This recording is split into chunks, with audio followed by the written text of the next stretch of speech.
Hello, folks, and welcome to Kudlow. I'm Larry Kudlow. In recent nights, you've heard my double-barreled criticism of the so-called Inflation Reduction Act.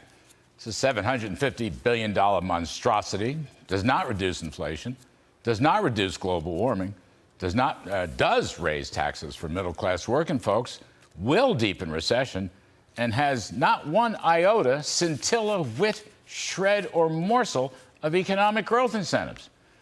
An Economist YouGov poll shows that just 12% think the bill would actually reduce inflation, but 40% think it will increase inflation.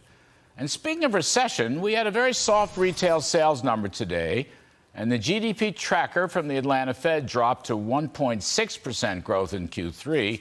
It was 2.5% 10 days ago. And as you know, GDP declined for the first 2 quarters of this year.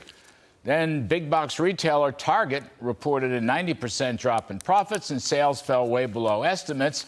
Yesterday, housing starts and permits fell significantly. A new TIPS poll showed 62% of Americans believe the U.S. is in a recession. Now, as the Biden Democrats have repealed Donald Trump's successful tax cut, deregulate, and energy dominance policies, in a mere 20 months, the economy has turned from boom to bust. But until the GOP recaptures Congress and saves America by repealing this bill, we're going to have to live with this monstrosity. So, I want to point out 2 major energy provisions you may not be completely familiar with.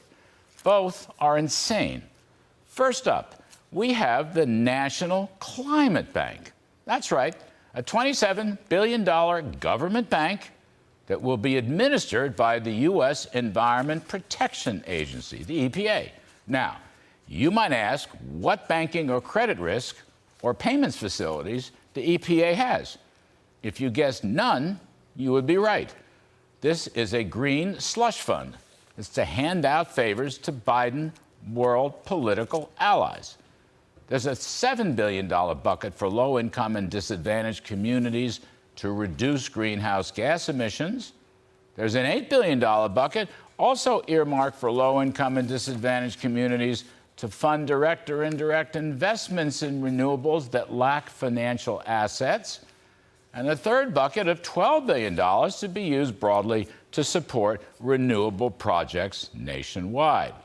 In other words, no strings at all. I think it would be much more efficient if the government would just write a simple, direct check to the National Democratic Committee, right? But that's not all. Also buried in the legislation is $250 billion for the Energy Department. Now, for context, the entire budget for the DOE in FY 2021 was $40 billion.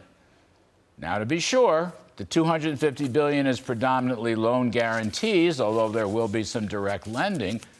But here, too, you might ask, what banking experience does the Energy Department have? Or how many credit risk officers are employed? Again, if you answer 0, you'd be right. Washington wags are calling this Solyndra on steroids. Not bad. And this is a bit like the IRS story. Remember, the bill created a second IRS. How? Well, because it doubled its budget and doubled the number of its agents. Double your pleasure, double your fun. In this case, it's a 600% your pleasure and fun increase. I can see a Solyndra industrial complex growing up overnight on this one. And in the spirit of empirical accuracy, it behooves me to note Bjorn Lomborg's research using the UN climate model.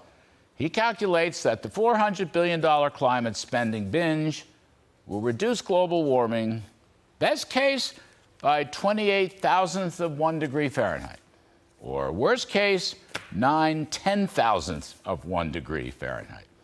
In other words, nothing. Sure hope the cavalry's coming in order to save America and repeal this bill.